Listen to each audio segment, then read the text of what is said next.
السلام علیکم ورحمۃ اللہ وبرکاتہ۔ میں ہوں امجد بھٹی اردو ماسٹر کے ساتھ۔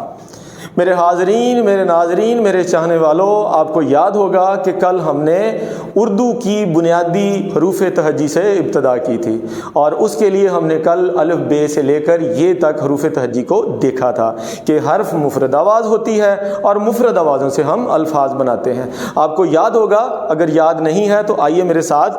حرف مفرد آواز، حرفوں کا مجموعہ الفاظ کہلاتا ہے، اور الفاظ کا مجموعہ جو ہے وہ کہلاتا ہے جملہ۔ آئیے ہم اپنے لیکچر نمبر 2 کی جانب بڑھتے ہیں۔ جملہ کیا ہوتا ہے؟ جملہ الفاظ کا ایسا مجموعہ جس سے کرنے والے کی بات آپ کو سمجھ آ جائے۔ میں اب جتنی بھی باتیں کر رہا ہوں آپ کو سمجھ آ رہی ہے، اس میں کوئی بھی ایسا جملہ، کوئی بھی ایسا لفظ بے معنی نہیں ہے، آپ کو ہر بات پراپر طریقے سے سمجھ آ رہی ہے۔ اگر کوئی ایسی بات ہوتی تو وہ خود بخود جو ہے وہ آپ کو محسوس ہو جاتی ہے، آپ کے اندر کا جو گرامیٹک جو ایک نقاد ہوتا ہے وہ آپ کو بتا دیتا ہے کہ یہ جملہ ٹھیک نہیں ہے۔ تو جملہ کیا ہوتا ہے؟ پوری بات کا سمجھ میں آ جانا، پوری بات کا کانوں سے، دماغ سے ہوتے ہوئے دل میں اتر جانا۔ تو آئیے ناظرین، ہم کچھ مثالوں سے یہ سمجھنے کی کوشش کرتے ہیں کہ جملہ ہوتا کیا ہے۔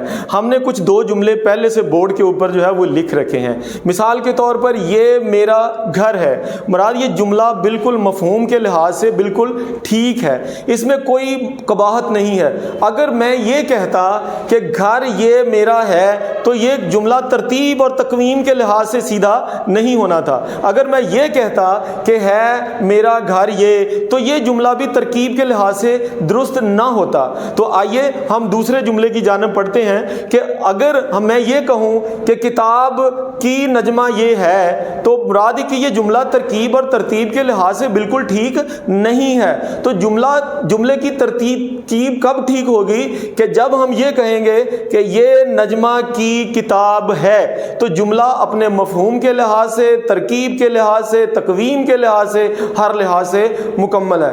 تو جملے کا مطلب کیا ہوا؟ کہ جملہ لفظوں کا ایسا مجموعہ ہے کہ جس سے ہماری بات آپ کی سمجھ میں آ جائے۔ تو مجھے امید ہے کہ آپ کو میری بات سمجھ آ گئی ہوگی۔ اگر سمجھ میں آ گئی ہے، اردو ماسٹر کو سبسکرائب کر لیں اور پوری طاقت کے ساتھ بیل آئیکن کو دبا دیں اور لائک کر دیں۔